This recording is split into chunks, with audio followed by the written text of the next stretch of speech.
안녕하세요. 저는 50대 여자입니다. 몇 년 전 저에게 놀라운 일이 일어났는데 그 일을 한번 여러분께 이야기하려고 해요. 저는 어렸을 때부터 엄마와 단 둘이서 살았는데 저희 엄마의 직업은 무당이십니다. 저희 엄마가 저를 낳고 얼마 지나지 않아서 신내림을 받게 되었고 어쩔 수 없이 무당이 되신 거죠.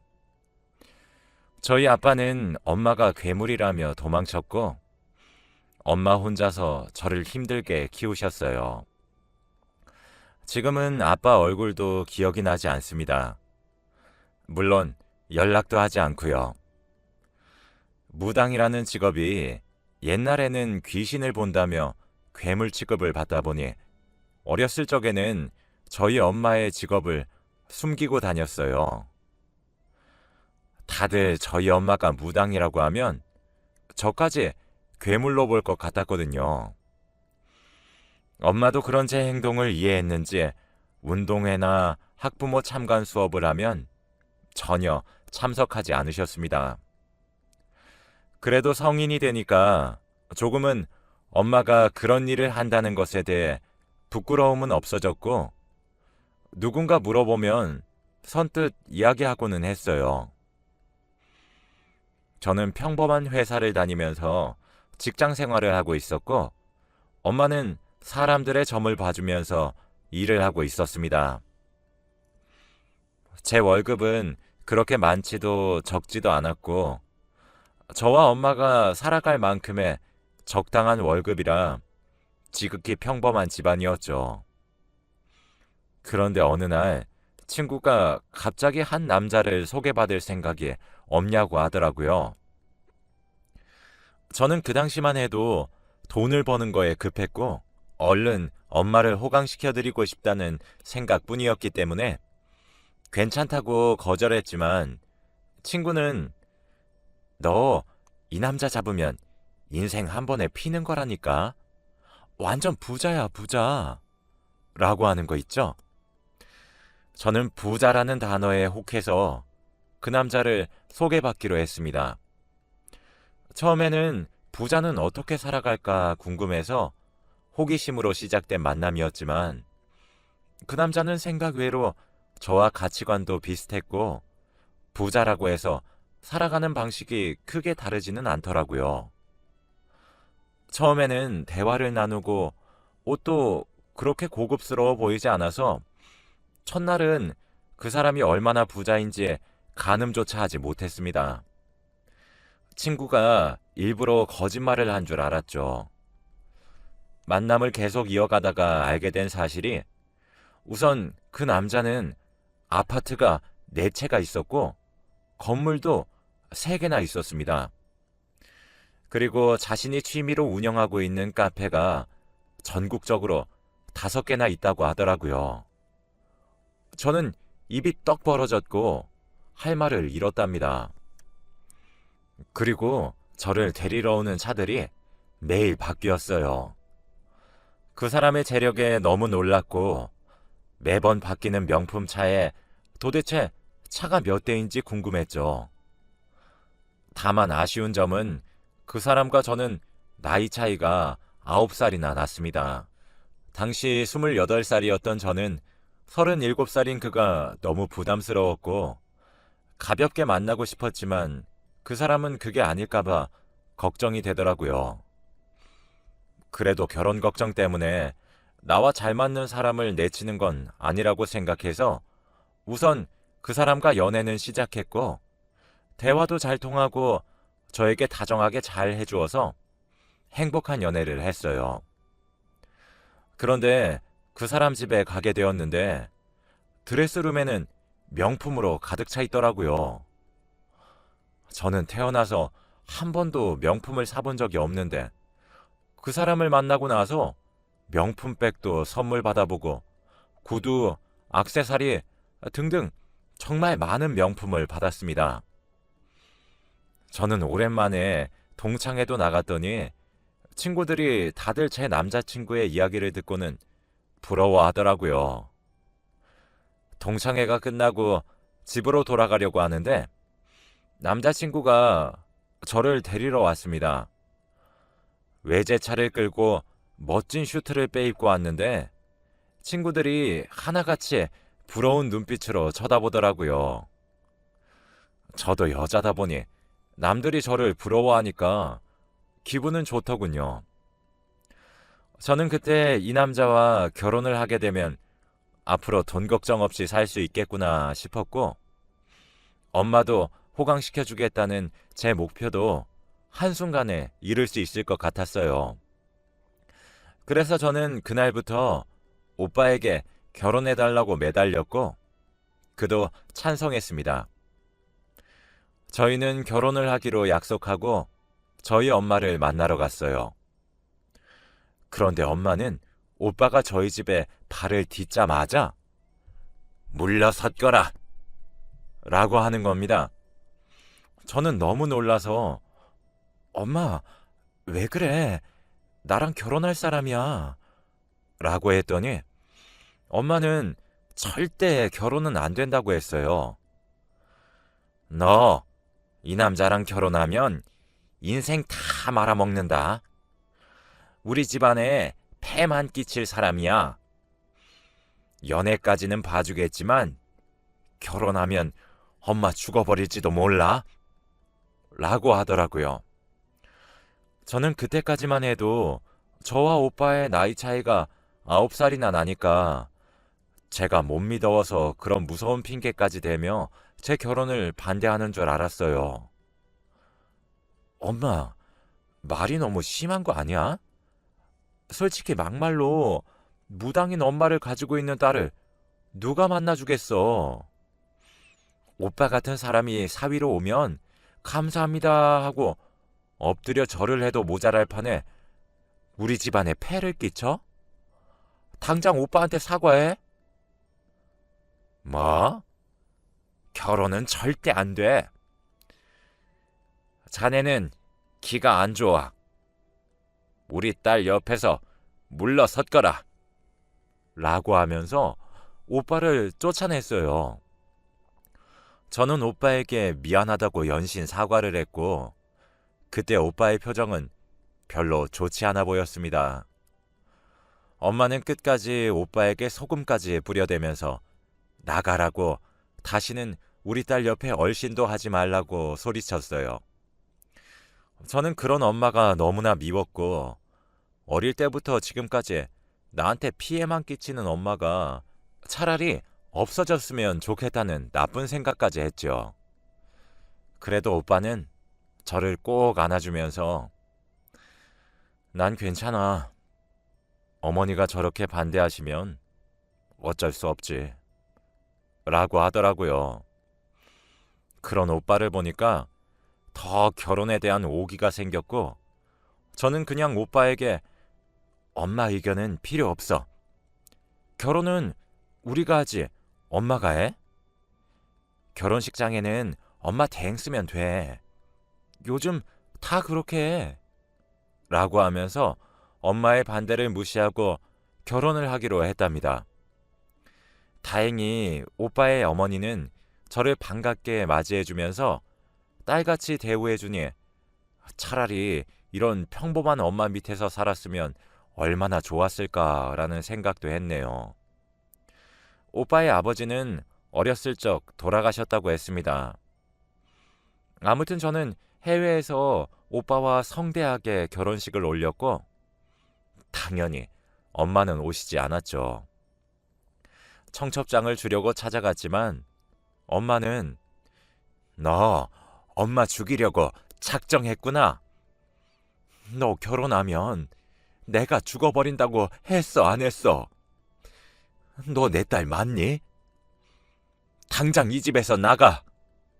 라고 하며 절 쫓아내시는 바람에 어쩔 수 없었어요. 그래도 아무리 반대하는 결혼을 한다고 해도 엄마를 죽인다는 표현을 하다니요. 엄마의 극단적인 말에 너무 상처를 받았습니다. 그렇게 오빠와 결혼을 하고 한동안은 정말 부잣집 사모님처럼 명품 백에 명품 신발을 신고 매일같이 백화점에 갔어요. 당연히 다니던 직장은 그만두었고요. 그런데 한 2주 정도는 그렇게 살았는데 그 뒤부터 남편의 태도가 바뀌기 시작했습니다. 집에는 일주일에 한 번 올까 말까 싶었고 연락도 잘 안 돼서 어디서 뭐 하는지 전혀 몰랐죠. 처음에는 많이 바쁜가 보다 싶었지만 점점 시간이 지나도 저를 찾지 않는 남편을 보니까 결혼한 사이가 맞는 건지 의문이 들었고 대충 느낌이 오더라고요. 처음에는 여자가 생긴 줄 알았습니다. 그래서 남편의 휴대폰을 몰래 열어보면서 여자들과 대화한 내용들을 다 훑어보았지만 전혀 연인 관계의 대화를 나눈 사람은 없더라고요. 남편 차의 블랙박스를 보아도 평범하게 카페 갔다가 골프 치러 갔다가 하는 그런 장면밖에 없었죠. 그래서 저는 남편의 다른 집에 분명 여자가 있을 것 같아서 남편의 담은 집을 다 가봤지만 텅텅 비어 있었고 아무도 거기서 살고 있지 않았습니다. 도대체 이 사람이 왜 집에 들어오지 않고 왜 이렇게 돌아다니는지 의문이 들었죠. 그런데 어느 날은 갑자기 집에 돌아왔는데 온 집안에 빨간 딱지로 가득한 겁니다. TV에서만 보던 채무자에게 붙여지는 빨간 딱지였어요. 냉장고나 TV뿐만 아니라 온 가구에 다 붙어 있어서 곧장 남편에게 전화를 하니 미안하다 라는 말 뿐이더군요. 알고 보니 남편은 재력가가 아니라 채무자였던 것이었습니다. 그런데 남편은 돌아가신 아버지 때문이라고 둘러댔고 그때 저는 남편 말을 철석같이 믿었어요. 남편은 조금만 기다리면 금방 다 괜찮아질 거라고 절 다독였고 당분간은 집에 못 들어온다고 했습니다. 그러더니 갑자기 저에게 2억만 빌려달라고 하더라고요. 오빠, 내가 지금 당장 2억이 어딨어. 결혼하고 직장도 다 그만뒀는데. 제발, 응? 2억만 있으면 이 상황 다 끝낼 수 있어. 제발. 오빠는 가지고 있던 카페랑 건물, 아파트를 다 팔아도 2억이나 부족하다면서 제발 부탁한다고 했어요. 남편의 간절함에 저는 어쩔 수 없이 지인들한테 사정사정해서 2억을 빌렸고 남편에게 빌려주었답니다. 그 뒤로 남편은 고맙다고 했고 금방 집으로 돌아오겠다고 했어요. 그런데 며칠이 지나도 집에 붙여져 있는 빨간 딱지는 떼어지지 않았고 남편은 제 전화를 받지 않았습니다. 그때 실감했죠. 남편에게 제대로 사기를 당했다는 것을요. 제가 너무 힘들어서 맨정신으로 살아갈 수 없는 지경까지 갔고 그래서 매일같이 술을 달고 살았습니다. 술을 먹으니까 엄마 생각이 굉장히 많이 나더라고요. 엄마가 그때 왜 그렇게 남편과의 결혼을 반대한 건지 이해가 갔습니다. 그런데 며칠 뒤 갑자기 한 통의 전화가 오더군요. 저는 남편에게서 온 전화인 줄 알고 급히 받았더니 전화의 내용은 충격적이었습니다. 아, 김정숙 씨 따님분 되시죠? 여기 병원인데 어머니가 많이 위급하셔서 얼른 오셔야 할 것 같아요. 저는 너무 놀라서 얼른 병원으로 달려갔고 중환자실에 누워있는 엄마를 봤습니다. 그런데 오랜만에 본 엄마의 모습은 정말 충격적이었어요. 얼굴은 가죽만 있을 정도로 야위었었고 온몸이 뼈만 남아있었거든요. 저는 너무 충격적이어서 가녀린 엄마의 손을 잡고 펑펑 울었습니다. 그때 의사 선생님께서 어머니가 마음고생을 너무 많이 하셔서 몸이 이렇게 야위신 거예요. 우선 저희가 할 수 있는 건 다 했고 어머니가 얼른 쾌차하시길 기다리는 것밖에 할 일이 없습니다. 라고 했죠. 저는 이제서야 엄마를 본 제가 너무 한심스러웠고 엄마에게 너무 죄송했어요. 남편에게 전화를 걸어서 오빠, 우리 엄마가 지금 중환자실에 왔는데 너무 야위었어. 제발 병원 와서 나랑 같이 있어줘. 응? 이라고 하니 남편은 장모님이 날 안 좋아하시니까 병원에 가기 싫어. 라고 하는 게 아니겠습니까? 아니 어떻게 사위라는 사람이 장모님이 아프다는데 병원 한 번을 오지 않나요? 저는 그 남자의 그런 무책임한 행동을 보고 정말로 정이 떨어졌습니다. 그렇게 엄마는 사위 얼굴 제대로 보지도 못한 채 얼마 뒤 돌아가셨어요. 저는 장례식에는 그래도 남편이 와서 제 옆에 있어줄 줄 알았는데 장례식장에 발도 들이지 않았죠. 저는 그 사람에게 정말로 실망을 많이 했고 이혼을 하고 싶었더군요. 엄마의 장례가 끝나고 전에 살던 집으로 가서 엄마의 물건을 하나씩 만졌는데 제 방은 제가 집을 나갈 때와 똑같이 정리되어 있더군요. 엄마는 늘 제가 집으로 돌아오길 기다리고 있었던 것입니다. 그때 엄마 생각에 정말 많은 눈물을 흘렸던 것 같네요.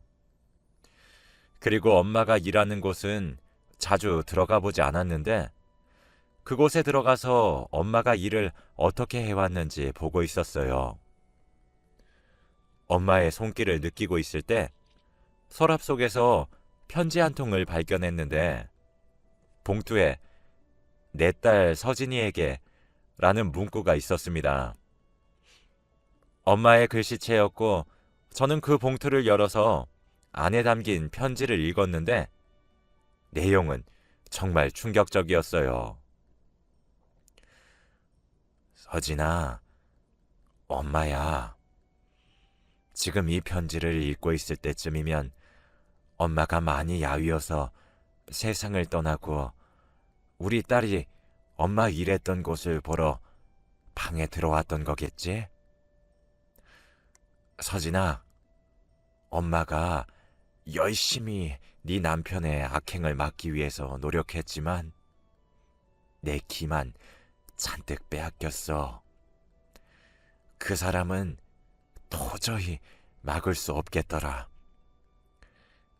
엄마가 많이 야위었더지? 그것도 다 네 남편과 너를 위해서 한 행동들이었어. 서진아, 엄마가 죽은 게 네 탓은 절대 아닌 걸 명심하렴. 그리고 마지막으로 제발 그 사람에게서 도망쳐라. 엄마 하나로도 족하니 제발 그 사람과 관계를 끝내렴.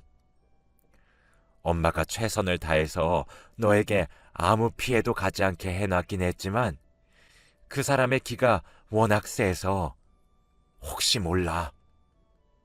그러니까 도망쳐라, 서진아. 라고 하면서 편지는 끝이 났어요. 몇 달 만에 본 엄마가 야위었던 이유가 바로 저를 위해서 구슬하고 저를 지켜주는 대신에 하늘에 있는 신에게 자신의 목숨을 담보 삼았다고 편지에 쓰여져 있었습니다. 그리고 그때 생각났어요. 엄마가 결혼 전 오빠와 결혼을 하면 엄마가 죽는다고 했던 말이요. 엄마는 그때 오빠와 결혼하면 자신이 죽게 되는 미래를 본 것이었던 것이죠. 저는 엄마를 죽인 사람이 저라는 생각에 죄책감이 들었고 엄마의 말을 듣지 않는 것이 너무 죄송스러웠습니다. 그 자리에서 편지를 끌어안고 펑펑 울면서 엄마에게 사죄했어요. 엄마는 죽을 때까지 저를 생각해서 자신의 목숨까지 바쳐가며 저를 구하신 거였죠. 저는 엄마가 편지에 남긴 도망치라는 말을 실행하기 위해 남편과 이혼 절차를 밟으려고 했습니다. 그리고 집에 가니 웬일로 남편이 있더라고요. 그런데 남편의 손에는 엄마의 조의금이 들어있는 흰 봉투가 있었습니다. 오빠, 그거 들고 어디 가려고? 아, 아니, 난 너 힘들까봐. 이거 내가 관리하려고 했지. 뭐? 당장 일이네. 내가 오빠 뭘 믿고 이 돈을 맡겨? 진짜 나 딱 한 번만 믿어줘. 내가 관리하고 필요할 때마다 꼭 줄게. 응? 이라고 하면서 집을 뛰쳐나가더군요. 저는 뛰어가는 남편을 따라가면서 야, 도둑놈아, 이리 내라니까 라고 외쳤지만 남편의 뜀박질은 멈출 생각이 없었어요. 그렇게 남편은 도망쳤고 역시나 집에도 들어오지 않으면서 제 연락도 받지 않았습니다. 남편은 저희 엄마의 조의금까지 탐낸 것이었던 것이죠. 저는 엄마가 돌아가시니까 이때까지의 모든 퍼즐이 맞추어지더라고요. 그때 저희 엄마를 처음 만나고 오빠가 왜 표정이 안 좋았는지 이해가 됐습니다. 남편은 채무자니까 집안에 폐만 끼친다는 말이 다 맞는 거였거든요. 남편도 그걸 알고 표정이 일그러졌나 봐요. 그리고 제가 사기 결혼을 당했다는 것도 느끼게 해주었습니다. 저는 남편에게 2억과 엄마의 조의금까지 빼앗겼잖아요.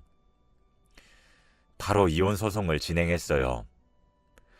없는 돈을 끌어모아서 이혼 전문 변호사를 찾아가서는 제가 당했던 모든 일들을 다 이야기했죠. 남편은 채무자인 사실을 숨기고 재력가인 척 위장하면서 저에게 사기 결혼을 했던 것과 2억과 엄마의 조의금까지 빼앗아간 것까지 아주 많은 죄를 지었더군요. 저는 우선 바로 남편에게 돈을 빼앗겼다며 경찰서에 신고를 했고 이혼 소송도 진행했습니다. 그러니 제 연락은 한 번도 받지 않던 남편에게서 먼저 연락이 오더라고요. 그렇게 저희는 이혼을 하기로 했습니다. 그리고 또 하나 충격적인 사실을 알아냈어요. 바로 제가 남편의 첫 번째 아내가 아니었습니다. 이혼할 때 보니 제가 남편의 5번째 와이프였던 거 있죠? 혼인신고를 할 때는 제가 가지 않고 남편 혼자서 갔어서 알 수 없었는데 지금에서야 알게 되니까 너무 충격적이었습니다. 남편은 미안하다고 사과를 하면서 죽을 죄를 지었다고 하더라고요. 저는 그 사람을 정말 어떻게 해버리고 싶었고 그 사람의 멱살을 잡으면서 네가 우리 엄마 죽인 거야 라고 했어요. 그래도 그 사람은 계속해서 미안하다고만 할 뿐 변명도 하지 않았습니다. 그렇게 저는 그 사람과 이혼을 하고 다행히도 전에 다니던 회사에서 먼저 연락이 와서 지금까지도 그 회사에 다니고 있네요. 그 사람과 이혼을 하고 난 뒤부터 한 번도 본 적이 없습니다. 그런데 얼마 전 저와 전 남편을 소개시켜 주었던 친구에게 연락이 왔어요. 친구의 말에 의하면 제 전 남편은 앞으로 30억의 빚이 더 있을 거라고 하더라고요. 평생 돈만 갚다가 죽어야 하는 신세가 된 거죠. 그리고 돈이 갚아도 줄어들 생각을 안 하니까 사채까지 쓴 모양입니다. 다행히도 그 사람과 제 사이에 아이가 없어서 얼마나 다행인 줄 몰라요. 혹시 아나요? 남편이 죽고 나면 아이에게 빚이 양도될지 말이죠. 아무튼 제 파란만장한 결혼 이야기는 여기서 끝이에요. 더 이상 아무도 믿지 못하겠습니다. 그렇게 다정하고 모든 것이 완벽해 보이던 그 사람도 알고 보니 채무자였고 저를 속이면서 사기 결혼을 했던 것이니까요. 여러분도 돈에 속아서 함부로 결혼하지 마세요. 돈이 다가 아니라는 것을 이제서야 알았습니다.